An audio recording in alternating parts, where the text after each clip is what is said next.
Welcome to the Deep Dive. Today we're jumping into the world of The Fault in Our Stars. The book, the characters, the whole philosophical weight of it. We've got chapter excerpts, critical reactions. It's quite a stack. It really is. And the sources, they immediately set a specific tone, don't they? Critics talk about acerbic comedy mixed with this extended meditation on life and death, so it's not just sad. Definitely not. They mention razor-sharp characters, real intellectual depth. Yeah. So our mission today, let's unpack how the book creates that tension right from the start.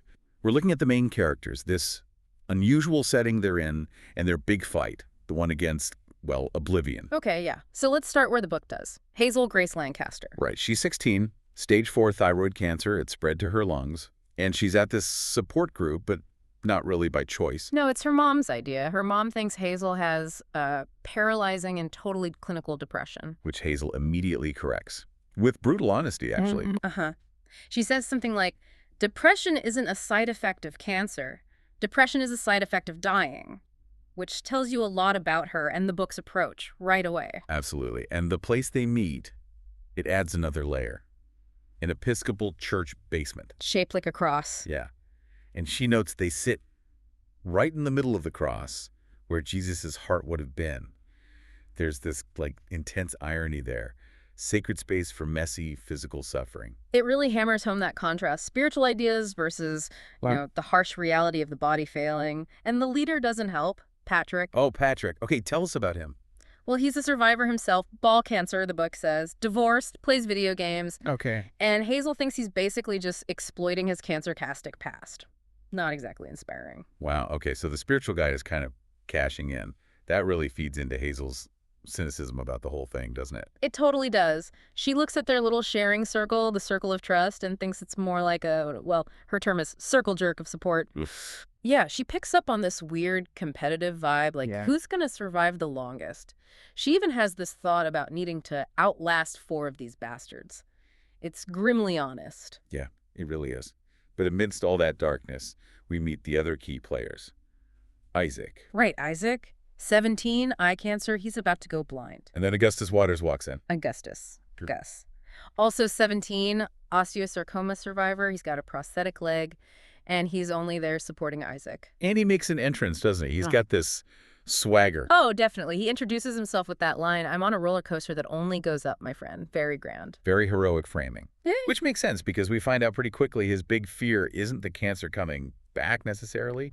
It's oblivion. Exactly. Being forgotten. He wants his life to count, to leave a mark. And Hazel, our resident realist, just pops that balloon immediately. She does. She looks him right in the eye and gives him this whole monologue about, cosmic oblivion, how eventually the sun will expand, humanity will be gone, no one will remember anyone. Aristotle, Cleopatra, Augustus Waters. All forgotten. All for naught, as she puts it. It's quite the counterpoint. And Gus's reaction is perfect, isn't it? Yeah. It's just like, God damn, aren't you something else? He sees her sharpness. He totally does. And this whole tension, the meaning versus meaninglessness thing, it gets embodied in Gus's, his cigarette thing. Yeah, the unlit cigarette. Explain that. He puts it in his mouth. Right. He puts the killing thing in his mouth, but doesn't give it the power to kill him. This is a metaphor, right? For control. A way to feel like he's got some agency over death, even though he, really doesn't. Exactly. It's a performance of defiance. But Hazel sees right through it, doesn't she? She calls it his, what's the word? Hamartia, his fatal flaw, like in a Greek tragedy. Right. She thinks his whole heroic posture, needing to be remembered, needing that grand gesture. Yeah.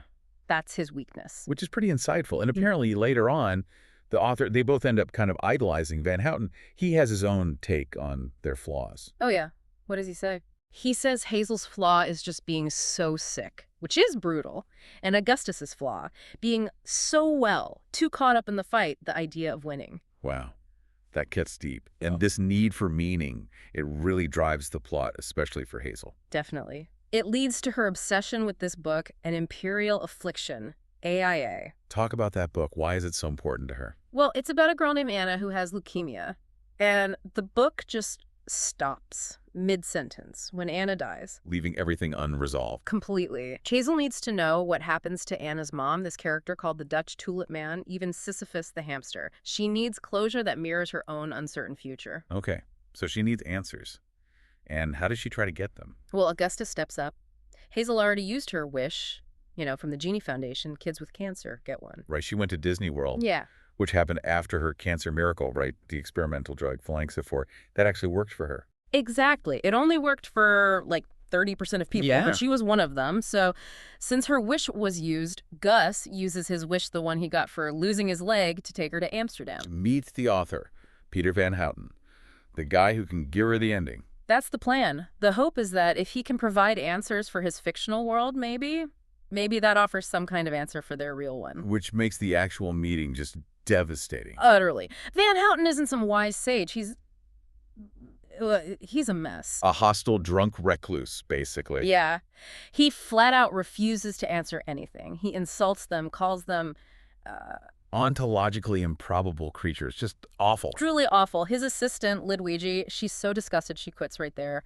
The whole quest for meaning from this external source just collapses. Yeah, it proves the answers aren't coming from some genius author. They have to find them themselves. Right. And this whole failure really feeds into Hazel's biggest fear, the grenade thing. Explain the grenade metaphor. She sees herself as a grenade, that she's going to explode and hurt everyone she loves when she dies. It's this immense fear of causing suffering. And that fear got amplified because she knew about Gus's ex-girlfriend, right, Caroline Mathers. Exactly. Carolyn had a brain tumor that apparently changed her personality completely, made her cruel. The nurses even called it the asshole tumor. Wow. Yeah, and seeing the wreckage left behind, how wounded it left her friends, that terrifies Hazel about her own impact. That's heavy.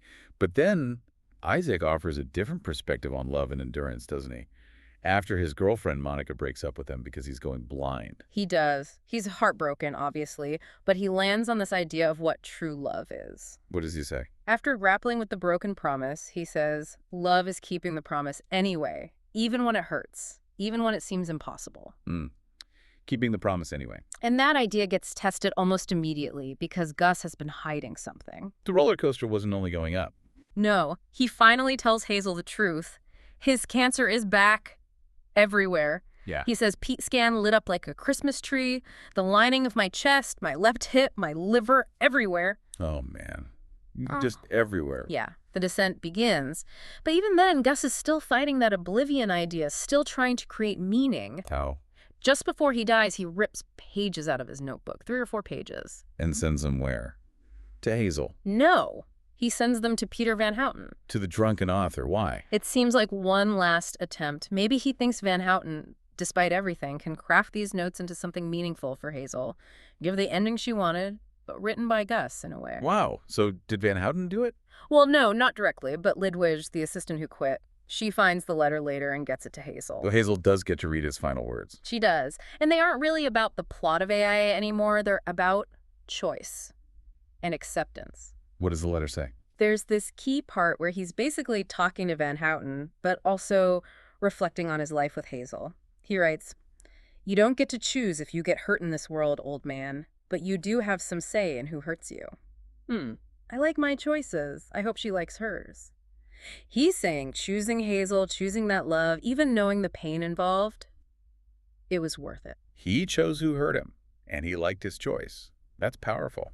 It really is. And it leads Hazel to her own final understanding, her eulogy for him. Where she talks about their little infinity. Exactly. She uses that math analogy. There are infinite numbers between 0 and 1. Some infinities are bigger than other infinities. Right. And she tells Gus, "You gave me a forever within the numbered days, and I'm grateful."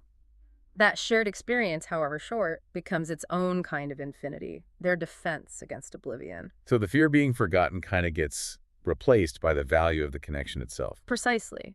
It shifts from needing external validation or a grand legacy to understanding that the depth of the love within their limited time is what truly mattered. This whole deep dive, it really highlights how the author blends philosophy, oblivion, infinity, hamartia, with really raw, dark humor and teenage emotion.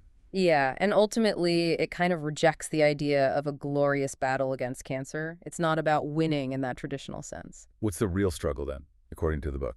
It seems to be against depraved meaninglessness, as one source put it, fighting the urge to see suffering as just empty.